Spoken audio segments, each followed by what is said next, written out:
Welcome to NRI world.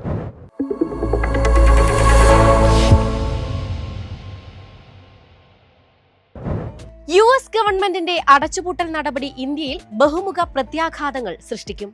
Indian പ്രൊഫഷണലുകളെയും IT മേഖലയെയും ബാധിക്കുന്നതോടൊപ്പം സാമ്പത്തിക വിപണികളെ ഇത് അസ്ഥിരമാക്കും. അടച്ചുപൂട്ടൽ ആഗോള നിക്ഷേപകരുടെ ആത്മവിശ്വാസം ഇല്ലാതാക്കുന്നു. വിസ പ്രോസസിംഗ് നിർത്തിവെച്ചതിനാൽ US-നെ ആശ്രയിക്കുന്ന ഇന്ത്യൻ IT വ്യവസായത്തെ US ഷട്ട്ഡൗൺ പ്രതിസന്ധിയിലാക്കും. ഇത് നീണ്ടു നിൽക്കുകയാണെങ്കിൽ US-ന്റെ GDP വളർച്ചയെ വെട്ടിക്കുറയ്ക്കേണ്ടി വരുമെന്ന് കണക്കാക്കപ്പെടുന്നു. അനീഷ് ദേവസ്യ തയ്യാറാക്കിയ റിപ്പോർട്ട്.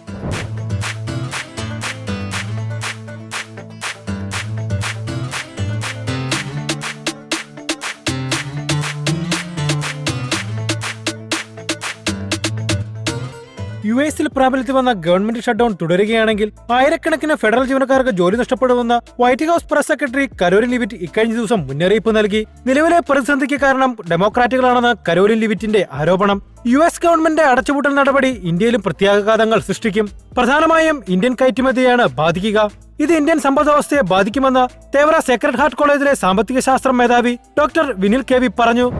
അമേരിക്കൻ സമ്പദ് വ്യവസ്ഥ തീർച്ചയായിട്ടും ഒരു ഷട്ട്ഡൗണിലേക്ക് ഗവൺമെൻറ് സ്തംഭനാവസ്ഥയിലേക്ക് മാറുന്നൊരവസ്ഥ ഉണ്ടായിട്ടുണ്ട്. തീർച്ചയായിട്ടും അത് ഇന്ത്യയെയും ബാധിക്കുന്നു. കാരണം ഗവൺമെൻറ്റിൽ വരുന്ന എല്ലാ ഡിലേയ്സും നമ്മുടെ ട്രേഡിനെയും ബാക്കിയുള്ള പ്രോസസ്സിങ്ങിനെയും എല്ലാം ബാധിക്കും. അപ്പോൾ അത് തീർച്ചയായിട്ടും ട്രേഡിനെ അടക്കം ബാധിക്കാം. നമ്മുടെ കയറ്റുമതിയെയും അല്ലെങ്കിൽ ഇപ്പോഴുള്ള ചർച്ചകളെ അടക്കം അത് സാരമായി ബാധിക്കുന്നു. ഏകദേശം ഒരു 7.5 ലക്ഷത്തോളം അമേരിക്കൻ ഗവൺമെൻറ് ഉദ്യോഗസ്ഥർക്ക് ശമ്പളം കിട്ടാത്തൊരവസ്ഥ വരുന്നത് അത് വളരെ സീരിയസ് ആയിട്ടുള്ള കാര്യമാണ്. പ്രത്യേകിച്ച് അമേരിക്ക പോലെ രാജ്യമാകുമ്പോഴത്തേക്കും ഇന്ത്യയും ബാക്കിയുള്ള ലോകരാജ്യങ്ങളെല്ലാം തന്നെ ഒരു രീതിയിൽ അല്ലെങ്കിൽ മറ്റൊരു രീതിയിൽ ഈ സമ്പദ് വ്യവസ്ഥയായിട്ട് ബന്ധപ്പെട്ടാണ് ഇരിക്കുന്നത്. അപ്പോൾ തീർച്ചയായിട്ടും നമ്മൾ നെഗറ്റീവായിട്ടുള്ളൊരു കാര്യം തന്നെയാണ്. ഇന്ത്യയിൽ നിന്നുള്ള കയറ്റുമതിയെ മാത്രമല്ല IT മേഖലയും ഷട്ട്ഡൌൺ ബാധിക്കും. ഇത് സാമ്പത്തിക വിപണികളെ അസ്ഥിരമാക്കും. വിസ പ്രോസസിംഗ് നിർത്തിവെച്ചതിനാൽ US-നെ ആശ്രയിക്കുന്ന ഇന്ത്യൻ IT വ്യവസായത്തെ ഷട്ട്ഡൌൺ പ്രതിസന്ധിയിലാക്കും. IT കമ്പനികൾ ശരിക്കും ബാധിക്കുക എന്ന് പറയുന്നത് അതിൻ്റെ പ്രോസസ്സിങ്ങിൽ വരുന്ന ഒരു ഡിലേ ആണ്. ഇത് IT കമ്പനി ശരിക്കും ഇപ്പോൾ തൽക്കാലത്തേക്ക് അത് കാര്യമായി ബാധിക്കില്ലെങ്കിൽ പോലും ഈ സിറ്റുവേഷൻ നീണ്ടു നിന്ന് കഴിഞ്ഞാൽ നമ്മൾ വിചാരിക്കുന്നത് സെനറ്റിൻ്റെ ഒരു അപ്രൂവൽ ഫൈനാൻഷ്യൽ ബില്ലിന് ലഭിച്ചു കഴിഞ്ഞാൽ എത്രയും പെട്ടെന്ന് മാറാവുന്ന ഒരു കാര്യം മാത്രമേ ഉള്ളൂ. ഒരു 3 ദിവസമായി ഇതിങ്ങനെ മാറാതെ നിൽക്കുന്നതുകൊണ്ട് പ്രശ്നം മാത്രമേ ഉള്ളൂ. പക്ഷേ അത് എത്രയും പെട്ടെന്ന് തന്നെ മാറും എന്നുള്ള പ്രതീക്ഷയാണുള്ളത്. ഇനി അത് നീണ്ടു പോയി കഴിഞ്ഞാൽ തീർച്ചയായിട്ടും നമ്മളുടെ IT മേഖല, കാരണം ഇന്ത്യയെ സംബന്ധിച്ചിടത്തോളം ഒരു മേജർ എക്സ്പോർട്ട് ഐറ്റം എന്ന് പറയുന്നത് IT ഇനേബിൾഡ് സർവീസസ് ആണ്. അപ്പോൾ അതുകൊണ്ട് തന്നെ ഈ IT മേഖലയിൽ ഈ സ്തംഭന ഏറ്റവും ആദ്യം വരുന്നത് അമേരിക്കൻ ഇമ്പോർട്ട്സ്, കാരണം അമേരിക്കയിലേക്കുള്ള ഇമ്പോർട്ട്സിനെ അത് ബാധിക്കും. സോ നാച്ചുറലി നമ്മൾ ഇന്ത്യ ഒരു എക്സ്പോർട്ട് ഓറിയൻറ്റഡ് അല്ലെങ്കിൽ അമേരിക്കയിലേക്ക് IT ഇനേബിൾഡ് സർവീസസ് എക്സ്പോർട്ട് ചെയ്യുന്ന ഒരു രാജ്യം എന്ന രീതിയിൽ നമ്മളെ അത് വളരെ ഡ്രാസ്റ്റിക്കായിട്ട് തന്നെ ബാധിക്കും. പക്ഷേ മിക്കവാറും അടുത്ത കുറച്ച് ദിവസങ്ങൾക്കുള്ളിൽ തന്നെ ഈ ഒരു പ്രശ്നം സോൾവ് ചെയ്യാൻ സാധിക്കുമെന്ന് തന്നെയാണ് പ്രതീക്ഷിക്കുന്നത്. അതോടൊപ്പം തന്നെ US ഭരണകൂടം H-1B വിസ ഫീസ് വർദ്ധിപ്പിച്ചത് അമേരിക്കയിലേക്ക് കുടിയേറാനായി തയ്യാറെടുത്ത ഇന്ത്യൻ വിദ്യാർത്ഥികൾക്കും വലിയ തിരിച്ചടിയാണ്. US-ൽ പഠനം പൂർത്തിയാക്കി H-1B വിസയിൽ ജോലി സ്വപ്നം കണ്ട നിരവധി വിദ്യാർത്ഥികൾ മറ്റു രാജ്യങ്ങളിലേക്ക് പഠനത്തിനായി പോകാൻ നിർബന്ധിതരാവുകയാണ്. ഇന്ത്യക്കാരെ ഇത് ബാധിക്കുന്നത് പലപ്പോഴും ഡയറക്റ്റായിട്ട് നമ്മളെ ബാധിക്കില്ല. കാരണം നമ്മൾ ഗവൺമെൻറ് സർവീസസ് അല്ലെങ്കിൽ അതുമായിട്ട് ബന്ധപ്പെട്ട സേവനങ്ങൾ ഡയറക്റ്റായിട്ടുള്ളവരെയാണ് കൂടുതലായിട്ട് ബാധിക്കുക. പക്ഷേ അതേസമയം ഈ ഒരു 7.5 ലക്ഷത്തോളം വരുന്ന ഗവൺമെൻറ് ഉദ്യോഗസ്ഥർക്ക് അവരുടെ വരുമാനത്തിലുണ്ടാകുന്ന കുറവ് അവരുടെ സമ്പദ് വ്യവസ്ഥയെ കാര്യമായി ബാധിക്കുകയും അപ്പം അതിൻ്റെ അലയൊലികൾ തീർച്ചയായിട്ടും മറ്റ് മേഖലകളിലേക്ക് വ്യാപിക്കുകയും അപ്പം മൊത്തത്തിലൊരു ഡിമാൻഡിലുണ്ടാകുന്നൊരു കുറവ് അമേരിക്കയെ മൊത്തത്തിലും അതേ സാധനം തന്നെ മറ്റു രാജ്യങ്ങളെയും ബാധിക്കാൻ സാധ്യതയുണ്ട്. ഷട്ട്ഡൌൺ എത്ര കാലം നീണ്ടു നിൽക്കുമെന്നതിനെ അപേക്ഷിച്ചായിരിക്കും സാമ്പത്തിക മേഖലയിലെ മാറ്റം. മുൻകാലങ്ങളിൽ ഇത്തരം സ്തംഭനങ്ങൾ കുറച്ചു കാലത്തേക്ക് മാത്രമായിരുന്നു. മിക്കവാറും എല്ലാ നഷ്ടങ്ങളും ഷട്ട്ഡൌൺ അവസാനിപ്പിച്ച മാസങ്ങൾ കൊണ്ട് നികത്തപ്പെട്ടു. ഇത്തവണ ഷട്ട്ഡൌൺ നീണ്ടു നിൽക്കുന്ന ഓരോ ആഴ്ചയും സാമ്പത്തിക വളർച്ചയിൽ ഏകദേശം 0.1 മുതൽ 0.2% വരെ പോയിന്റുകൾ കുറയുമെന്നാണ് വിദഗ്ധർ കണക്കാക്കുന്നത്. H-1B വിസ എന്ന് പറയുന്നത് ഹൈലി ടാലൻറ്റഡ് ആയിട്ടുള്ള വ്യക്തികളെ അവിടെ എംപ്ലോയ് ചെയ്യാനുള്ള ഒരു ഓപ്പർച്യൂണിറ്റിയാണ്. പ്രത്യേകിച്ച് ഹൈ സ്കിൽഡ് ലേബർ, മറ്റു രാജ്യങ്ങളിൽ നിന്നുള്ള അതിവൈദഗ്ധ്യമുള്ള തൊഴിലാളികളെ ആകർഷിക്കാൻ വേണ്ടിയിട്ടുള്ള ഒരു പ്രോഗ്രാമായിട്ടാണ് H1B പ്രോഗ്രാം ഇനിഷ്യേറ്റ് ചെയ്തിരിക്കുന്നത്. അപ്പോൾ ഇതിൽ ഈ H1B അത് സ്പോൺസർഷിപ്പാണ്. കമ്പനികൾ ഈ ഹൈലി സ്കിൽഡ് ആയിട്ടുള്ള ആൾക്കാരെ സ്പോൺസർ ചെയ്യുകയും ഇപ്പോൾ സാധാരണഗതിയിൽ കൂടുതലായിട്ട് യങ് ഗ്രാജുവേറ്റ്സിനാണ് ഇതുകൊണ്ടുള്ള ഏറ്റവും കൂടുതൽ നേട്ടമുണ്ടാകുന്നത്. അപ്പം അതുകൊണ്ട് തന്നെ ഇന്ത്യ പോലെ രാജ്യത്ത് നിന്ന് ഒത്തിരി സ്റ്റുഡൻസ് അമേരിക്കയിലേക്ക് പഠനത്തിനായിട്ട് പോകുമ്പോൾ ഈ H1Bയിൽ 70% വരുന്ന ആൾക്കാർ ഇന്ത്യക്കാരാണ്. അപ്പം അതുകൊണ്ട് തന്നെ ഇന്ത്യൻ വിദ്യാർത്ഥികളെ വളരെയധികം ഉപകാരപ്രദമായിരുന്ന ഒരു കാര്യം, പെട്ടെന്ന് അതിൻ്റെ ഫീസ് കൂട്ടുമ്പോഴത്തേക്കും എൻട്രി ലെവൽ അല്ലെങ്കിൽ ഇത് ഹൈലി സ്പെഷ്യലൈസ്ഡ് അല്ലെങ്കിൽ വലിയ രീതിയിൽ വരുമാനം ഉള്ള തൊഴിലാളികൾക്ക് മാത്രമേ ഇതുകൊണ്ടുള്ള ഗുണം ഉണ്ടാവുകയുള്ളൂ. സ്വാഭാവികമായിട്ടും അങ്ങനെ അത്രയധികം വരുമാനമില്ലാത്ത അല്ലെങ്കിൽ ശമ്പളമില്ലാത്ത എൻട്രി ലെവലിലുള്ള ഹൈ സ്കിൽഡായിട്ടുള്ള ആൾക്കാർക്ക് അവരുടെ തൊഴിൽ സാധ്യതകൾക്ക് മങ്ങലേൽക്കുകയും, അപ്പോൾ ഇത് അവിടെ പഠിക്കുന്ന വിദ്യാർത്ഥികൾക്ക് അവരുടെ ഒരു എൻട്രി നഷ്ടപ്പെടുകയും, അതുപോലെ തന്നെ ഭാവിയിൽ അവിടെ പഠിക്കുകയും തൊഴിൽ സാധ്യത ഉണ്ടാകാം എന്ന് പ്രതീക്ഷിക്കുകയും ചെയ്യുന്ന ആൾക്കാർക്ക് ഇതൊരു വലിയ തിരിച്ചടിയാൻ തന്നെ പറയേണ്ടി വരും. കാരണം ഇത് കൂടുതലായിട്ട് വരുന്നത് STEM, IT മുതലായ മേഖലകളിലാണ്. STEM എന്ന് പറയുന്നത് സയൻസ്, ടെക്നോളജി, മാത്സ് അതുപോലെയുള്ള മേഖലകളാണ്. അപ്പം ഈ മേഖലകളിലുള്ള അതിവൈദഗ്ധ്യമുള്ള വിദ്യാർത്ഥികളെ ഇൻകോർപ്പറേറ്റ് ചെയ്യാനുള്ള ഈ ഒരു സാഹചര്യം ഇല്ലാതാകുന്നത് ഇന്ത്യൻ വിദ്യാർത്ഥികൾക്ക് ഇത് വളരെ അഹിതകരമായൊരു കാര്യമാണ്. അതിനേക്കാൾ ഉപരിയായിട്ട് അമേരിക്കൻ കമ്പനികളെ ഇത് വളരെ കാര്യമായി ബാധിക്കും. കാരണം അവർക്കുണ്ടാകുന്ന ഒരു ടാലൻറ്റ് സോഴ്സാണ് ഇല്ലാതാകുന്നത്. മാത്രമല്ല ഭാവിയിൽ ഈ കമ്പനികൾ ഇതുപോലെയുള്ള അതിവൈദഗ്ധ്യമുള്ള വ്യക്തികളെ അല്ലെങ്കിൽ തൊഴിലാളികളെ കിട്ടാതാകുമ്പോൾ മറ്റു രാജ്യങ്ങളിലേക്കും അവരുടെ ഓപ്പറേഷൻസ് വ്യാപിപ്പിക്കാനോ അല്ലെങ്കിൽ ഷിഫ്റ്റ് ചെയ്യാനുള്ള സാധ്യതയും ഉണ്ടാകാം. ഇത് അമേരിക്കയെ തന്നെയാണ് ആത്യന്തികമായിട്ട് ബാധിക്കാൻ പോകുന്നത്.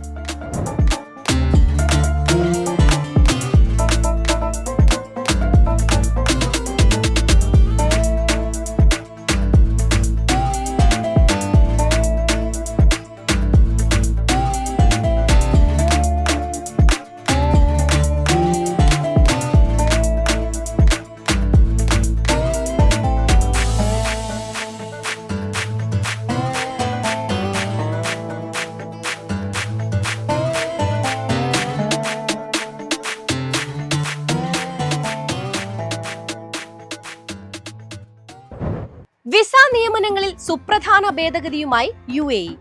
സന്ദർശന വിസയിൽ പുതിയ 4 വിഭാഗങ്ങൾ ഉൾപ്പെടുത്തി. വിവിധ മേഖലകളിൽ പ്രാഗൽഭ്യം തെളിയിച്ചവർക്ക് മുൻഗണന നൽകുന്നതാണ് പുതിയ സന്ദർശന വിസകൾ.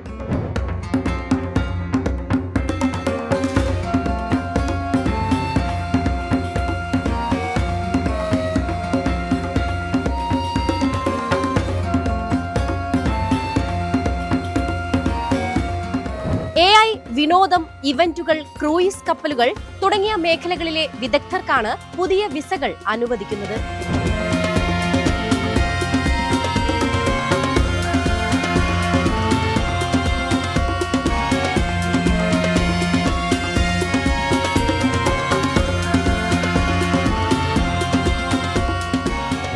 പുതുക്കിയ വിസ നിയമങ്ങളിലെ മറ്റ് പ്രധാന പ്രഖ്യാപനങ്ങൾ നോക്കാം.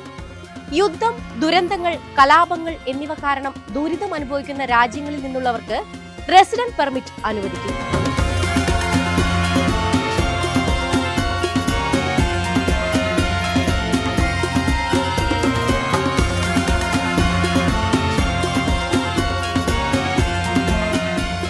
വിദേശികളായ വിധവകൾക്കും വിവാഹമോചിതർക്കും താമസാനുമതി ലഭിക്കും. 1 വർഷത്തെ റെസിഡൻസി വിസ വരെ അനുവദിക്കും.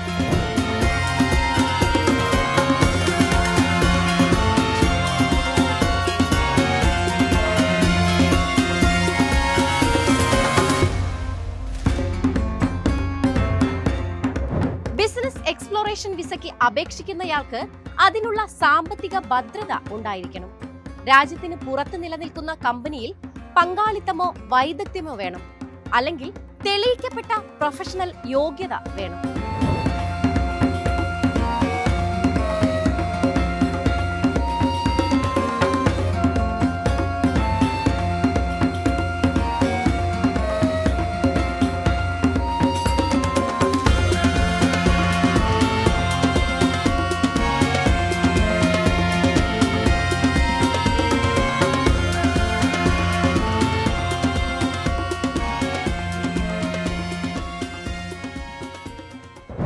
സന്ദർശകർക്കും ഇനി സൗദി അറേബ്യയിൽ ബാങ്ക് അക്കൗണ്ടുകൾ തുറക്കാം. ആഭ്യന്തര മന്ത്രാലയം നൽകുന്ന സന്ദർശക ID ഉപയോഗിച്ച് ബാങ്ക് അക്കൗണ്ട് തുറക്കാമെന്ന് സൗദി സെൻട്രൽ ബാങ്ക് അറിയിച്ചു.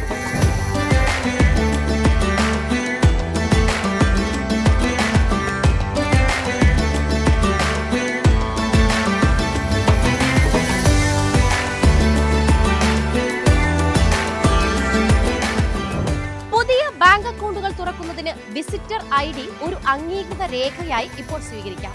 അംഗീകൃത ഡിജിറ്റൽ പ്ലാറ്റ്ഫോമുകൾ വഴി ഇത് എളുപ്പത്തിൽ പരിശോധിക്കാൻ കഴിയും. വിനോദസഞ്ചാരികൾ, ബിസിനസ് യാത്രക്കാർ, തീർത്ഥാടകർ എന്നിവർക്കെല്ലാം ഈ ID ഉപയോഗിക്കാം.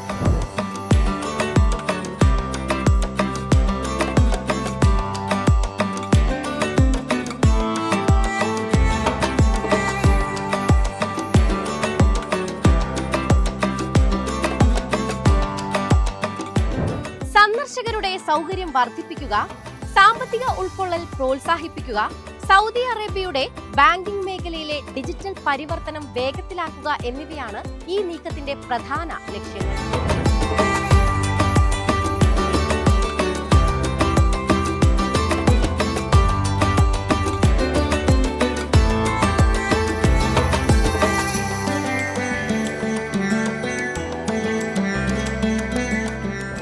വിസിറ്റർ ഐഡിയുമായി ബന്ധിപ്പിച്ച ബാങ്ക് അക്കൗണ്ടുകൾ ഉപയോഗിച്ച് സന്ദർശകർക്ക് പ്രാദേശിക മൊബൈൽ വാലറ്റുകൾ ഉപയോഗിക്കാം. ഡിജിറ്റൽ പേയ്മെന്റുകൾ നടത്താനും ഇത് സഹായിക്കും.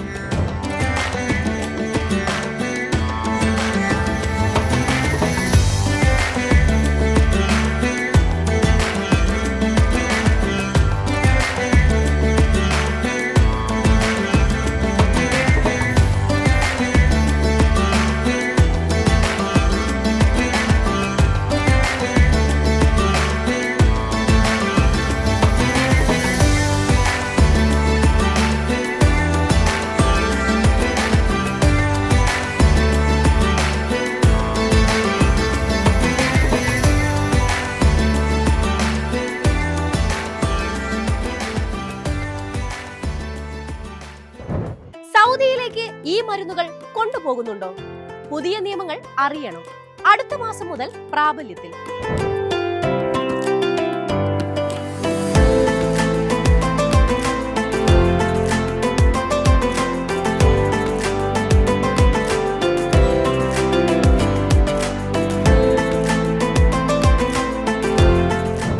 യാത്രക്കാർക്ക് സ്വന്തം ഉപയോഗത്തിനോ മറ്റുള്ളവർക്ക് വേണ്ടിയോ ഇത്തരത്തിൽ മരുന്നുകൾ കൊണ്ടുപോകാം. SFDAയുടെ അനുമതി ലഭിച്ചാൽ മാത്രമേ ഈ മരുന്നുകൾ കൊണ്ടുവരാൻ കഴിയുകയുള്ളൂ.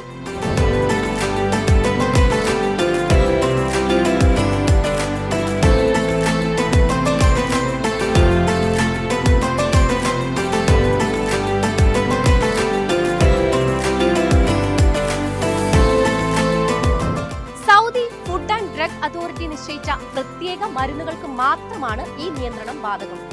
മയക്കുമരുന്ന് നിയന്ത്രണം ശക്തമാക്കാനും രാജ്യത്തിന്റെ പൊതുജനാരോഗ്യം സംരക്ഷിക്കാനുമാണ് ഈ നടപടി.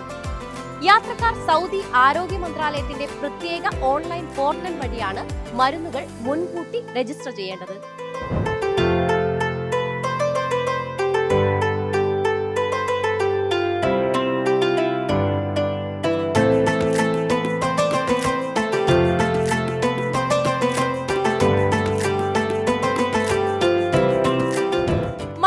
ചികിത്സയ്ക്ക് ഉപയോഗിക്കുന്ന മരുന്നുകളും മയക്കുമരുന്നുകളും നിരീക്ഷിക്കുന്നത് എളുപ്പമാക്കാൻ ഇത് സഹായിക്കും.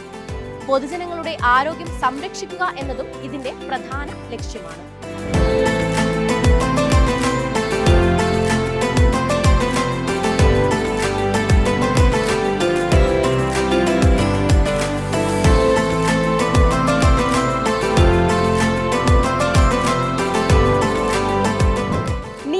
മരുന്നുകളുടെ മേൽ സൗദി അറേബ്യ കർശന നിയന്ത്രണം ഏർപ്പെടുത്താൻ ശ്രമിക്കുന്നതിന്റെ ഭാഗമാണിത്. ഈ മരുന്നുകൾക്ക് മുൻകൂട്ടി അനുമതി വാങ്ങണം. യാത്രക്കാരും വിമാന കമ്പനികളും ഈ പുതിയ നടപടിക്രമങ്ങൾ കൃത്യമായി പാലിക്കണം. നിയമം ലംഘിക്കുന്നവർക്കെതിരെ കർശന നടപടിയുണ്ടാകും.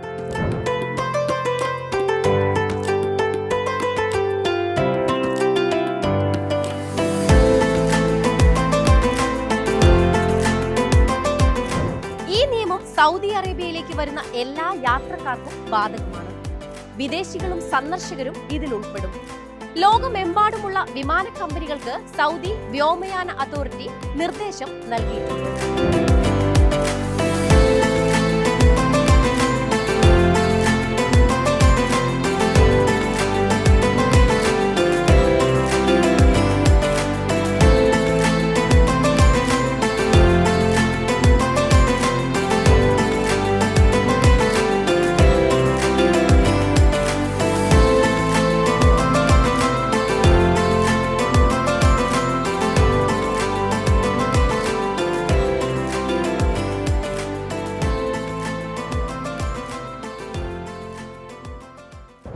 ഗൾഫ് മേഖലയിലെ ഔദ്യോഗിക വിവരങ്ങളുമായി NRI ഡെസ്ക്.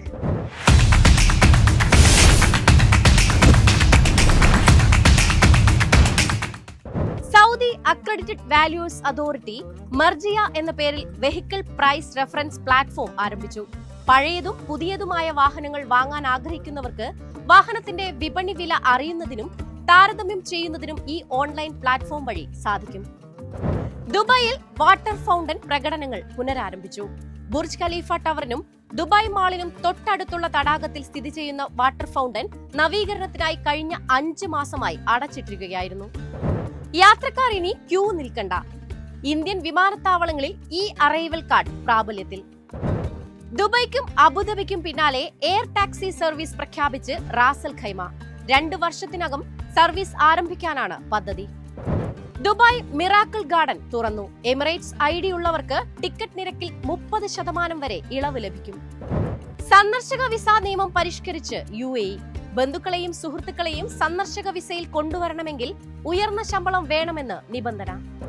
സന്ദർശക ID ഉപയോഗിച്ച് സൗദിയിൽ bank account തുറക്കാമെന്ന് central bank.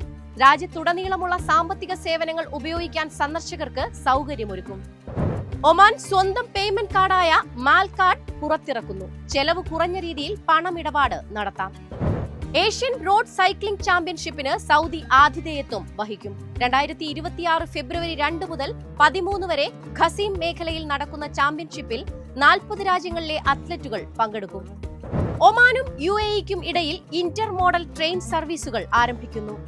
അസ്യാദ് ലോജിസ്റ്റിക്സുമായി Hafeet rail കരാർ ഒപ്പുവച്ചു.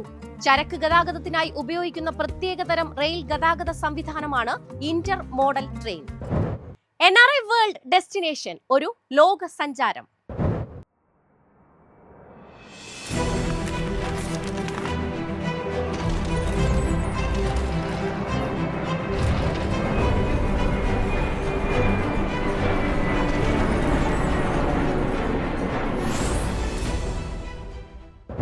യൂറോപ്പിലെ ഗോൾഡൻ സിറ്റി ചെക്ക് റിപ്പബ്ലിക്കിലെ പ്രാഗിന്റെ വിശേഷങ്ങൾ അറിയാം.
NRI വേൾഡിൽ അവസാനമായി ഡിഷസ്, പല നാടുകൾ പല രുചികൾ.